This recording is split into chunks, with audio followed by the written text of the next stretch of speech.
New tonight, the push to build a veterans cemetery in Augusta continues on this Veterans Day. Wes Cooper has an update. Vietnam veteran and former Augusta Mayor Bob Young is looking for something new. We're going to get our cemetery. There's no question about that. The question that's out there is when. Young serves as the co-chair of the Augusta Veterans Cemetery Project. We've been lobbying for the last 2 years, Wes. No, we're not going to let off on our lobbying guard at all. Young says the project on the Gracewood property to build Augusta's Veterans Cemetery won't happen this year.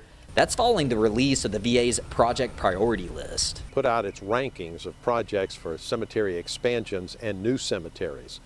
And Augusta fared pretty well on the list, but the funding that the VA had did not go down as far as Augusta. The Veterans Cemetery application rolls on to next year. Young says the good news is the project goes up on the VA's list, but challenges remain. Things working against us at this point is that Congress doesn't have a budget for this year. They're operating on continuing resolutions. And so there's really no opportunity for any significant bump in VA funding at this time. Young and his group are working with Augusta's congressional delegation to find funding through an earmark in the VA's budget. Earmark discussions typically start in the spring, and then the members of Congress put those lists out during the summertime.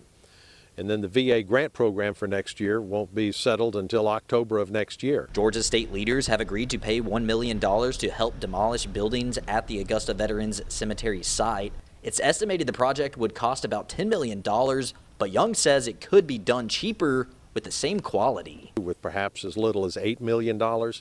But these are all things that are in discussion right now as we're trying to put that game plan together to get funded by the federal government in October of next year. Patience is key. Young and his group have their fingers crossed. In Augusta, Wes Cooper, WJBF News Channel 6.